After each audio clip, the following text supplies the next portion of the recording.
Non, mais il faut l'apprendre. Bien sûr, je suis Jean-Pierre Cicéré du canal JPS TV. Aujourd'hui, je suis en famille, je suis venu voir mon jeune frère, ses amis et tout pour un bon dimanche. Aujourd'hui, nous sommes dimanche 22 mai 2022. Il est à quelle heure précisément? 14h, 15h, 16h 15h57. 15h57. Alors, vous écoutez bien la chanson et à travers cette chanson, voilà, c'est une chanson BT. À travers ça, je vais interroger mon jeune frère. Alors, jeune frère, je suis à vous ce matin, cet après-midi. Comment vous appelez? Présentez-vous aux téléspectateurs JPS TV et dites-moi, le BT, est-ce qu'il y a une différence entre la langue parlée et la langue, bon, on n'a pas dit écrite. La langue parlée BT dans les rues, la langue familière, tout ça, expliquez-nous un peu. La différence du mot BT. Merci grand frère, je me nomme Go Guissé Richard à l'état civil. Comme je vous le disais tout à l'heure, la langue BT, elle est pluridimensionnelle. D'abord, il y a 3 sortes de BT qu'il faut comprendre. Il y a le langage familier, il y a le langage courant et il y a le langage soutenu, comme la langue des Molières. Mais plus précisément, le langage familier, c'est ceux-là qui ne sont pas nés au village, ont certainement mis le pied au village pour la première fois, sinon en ville à Bignan. Et ceux-là, ils peuvent connaître les salutations simples, bonjour et bonsoir en BT.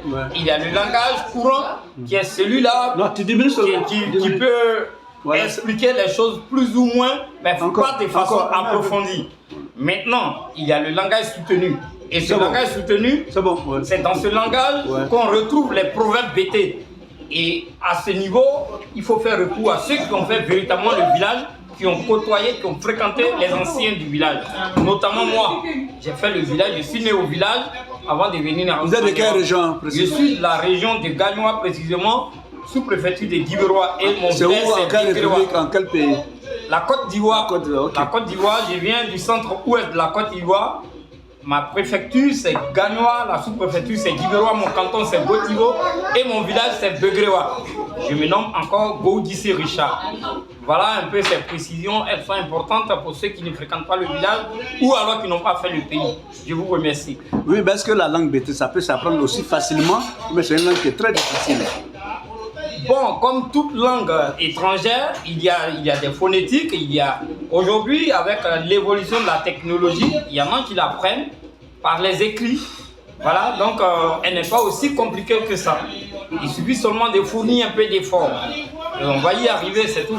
Il va fournir des efforts pour quelqu'un qui est né en ville, qui est né en Europe, qui est né en ville à Abidjan, mais en Europe ou bien quelque part, c'est difficile pour lui de comprendre ça. Oui, bien évidemment, parce que pour celui qui n'a jamais mis le pied au village, qui n'a jamais côtoyé des villageois, qui n'a jamais assisté à une réunion du village comme l'arbre à palabre, c'est pas évident que la personne puisse mieux s'en sortir.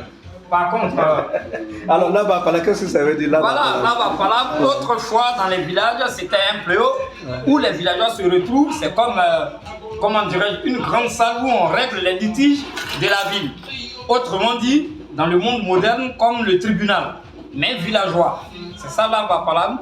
Et nuitamment, quand la lune se lève, il n'y avait pas déjà d'électricité. C'est là que les anciens du village se retrouvent. Mais une autre façon d'inculquer la culture BT aux plus jeunes. En fait, de génération en génération. C'est de cela qu'il s'agit. Et en autre temps, j'avais appris que même les chefs du village réglaient tout au village. Ils n'allaient jamais devant les tribunaux, ou même n'allaient jamais devant un commissariat ou bien devant une gendarmerie. Mais à l'époque, maintenant, à la génération actuelle, tout se passe dans les tribunaux, tout se passe devant la loi. Pourquoi ce changement radical? Oui, parce que il faut dire que on fait toujours recours à l'Occident.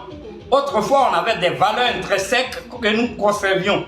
Mais aujourd'hui, avec l'avènement de l'Internet et consorts, on préfère plutôt se fier à l'Occident. Sinon, effectivement, autrefois, on avait nos tribunaux. Et ces tribunaux étaient basés sur la chefferie villageoise. Laquelle chefferie avait aussi des principes que les habitants, de façon unanime, respectaient. Vous comprenez? Alors, pour celui qui a fait le village, qui a été éduqué en fonction du village, il se doit de s'imposer des devoirs dans le strict respect des règles de ce village.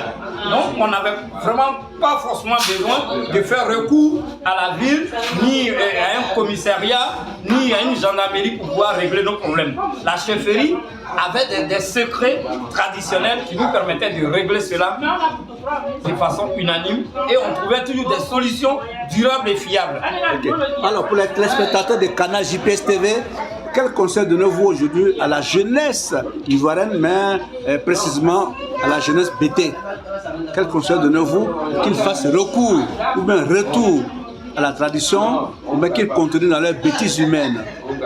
Merci grand. Effectivement, il ne faut pas être déraciné.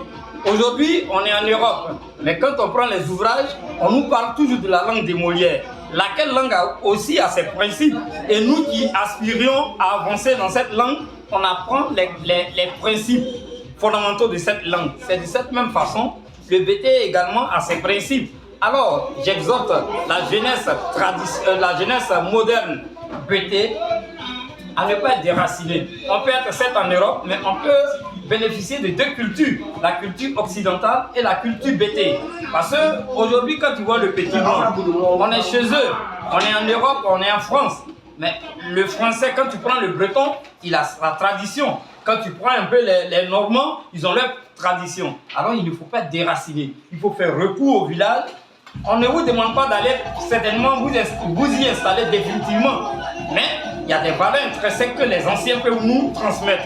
Donc, y aller de temps en temps n'est pas aussi une mauvaise chose en soi. Donc, j'encourage les jeunes à mieux apprendre leur langue, qui est la langue de leurs ancêtres, de peur qu'on ne les traite de déracinés demain.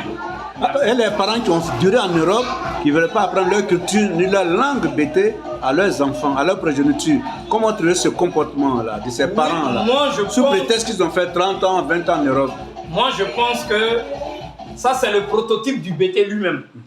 Le BT, il arrive en Europe, il fait des années. Du coup, il y a une négligence qui s'installe. Il a du mal même à s'exprimer dans son patois. Mais je pense que c'est une mauvaise chose. Ce n'est pas une conduite à tenir. C'est un mauvais chemin. Il est mieux d'apprendre sa langue maternelle à ses enfants.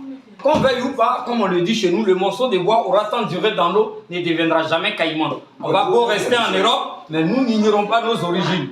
Alors il est mieux d'apprendre notre patois à nos enfants. N'empêche, la culture occidentale, les gens peuvent l'apprendre déjà à l'école, mais ce n'est pas pour autant qu'il faut oublier la nôtre. Donc je pense que ce n'est pas un exemple à suivre pour nos parents qui négligent leurs origines. Pour moi, c'est bien pitoyable et c'est dommage. Merci beaucoup. Je vous en prie. Merci encore, M. Gossé. Monsieur Guissy. Guissé plutôt. Guissy Richard. Guissy Richard. Merci à vous. Alors pour Canal JPS TV, c'était Guissy Richard qui vit en Europe, vivant en France précisément, ce dimanche 22 mai, qui ne pas 22 mai 2022, mais qui nous parle aujourd'hui de la tradition BT. Quel est le BT? Quelle est la langue? Aujourd'hui, nous sommes fiers, nous sommes contents de le croiser, de le rencontrer. Et pour vous, chers internautes et chers téléspectateurs de Canal JPS TV, bon dimanche chez vous. Et Richard vous dit bonjour. Richard, ton dernier mot? Oui, bon, grand, il faut dire que j'invite déjà toute la diaspora à ne pas perdre de vue nos origines. Aujourd'hui, on est en Occident. On est bien fiers d'apprendre la culture occidentale. C'est bien, mais il ne faut pas ignorer ses origines. Qu'on veuille ou pas, comme on le dit chez nous, l'excès de viande n'a jamais nui à la sauce.